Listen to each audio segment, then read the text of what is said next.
Ireland 1530s. In an age when women were expected to be quiet and submissive, one woman chose a different path, the path of the sea, of swords, and of defiance. They called her Granuaile, Grace O'Malley, the pirate queen of Ireland. She commanded ships, led men into battle, and even faced down Queen Elizabeth I herself. This is the story of the woman who ruled the waves off Ireland's western coast and became one of history's most remarkable pirates. Born into the O'Malley clan of Mayo, Grace was daughter to a powerful chieftain who controlled much of Ireland's western coast. While other girls learned needlework, young Grace learned how to navigate by the stars, the art of sailing, the ways of trade and warfare, the complex politics of clan life. Legend says when her father refused to take her on a trading voyage because her long hair would catch in the ropes, she cut it off with a sword. This earned her the nickname Grain Mall, Bald Grace, and showed everyone that nothing would stand between her and the sea.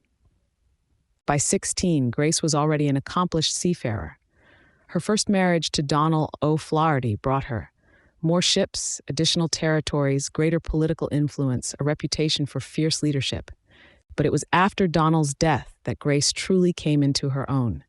Instead of accepting the quiet life of a widow, she took command of her husband's men.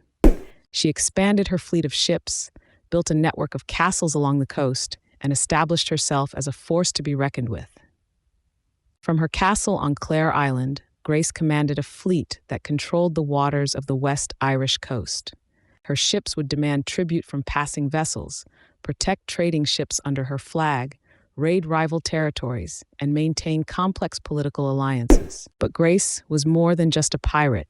She was a skilled diplomat, a cunning strategist, and a fierce defender of her people's traditional ways of life against English encroachment. Tales of her adventures became legend, how she gave birth to her son during a naval battle, then returned to fight, the time she rescued shipwrecked Spanish sailors, her defense of her castle against siege, leading raids well into her 60s. But perhaps her most famous exploit was yet to come. In 1593, when English forces threatened her family and lands, Grace did the unthinkable. She sailed to London to meet Queen Elizabeth I herself. Two queens faced each other. Elizabeth in her grand court dress, Grace carrying her sword, one representing the new order, the other defending ancient traditions. They spoke in Latin, as Grace refused to speak English. Against all odds, Grace convinced Elizabeth to release her imprisoned son, restore her confiscated lands, and allow her to continue her operations. Even in her later years, Grace remained formidable, continuing to lead raids, defending her territories, managing her vast network of alliances, protecting her family's interests. She died as she lived, powerful, respected, and free, around 1603, the same year as Elizabeth I.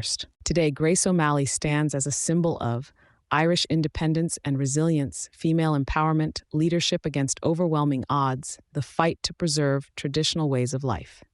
Her castles still stand along Ireland's coast. Her stories are still told in songs and poems. She reminds us that sometimes the most extraordinary paths are the ones we forge ourselves. Sailor, mother, warrior, queen, Grace O'Malley defied every convention of her time. She built an empire on the seas and faced down the most powerful monarch in the world. This was Granuaile, Ireland's pirate queen, who proved that the fiercest heart could beat in a woman's chest.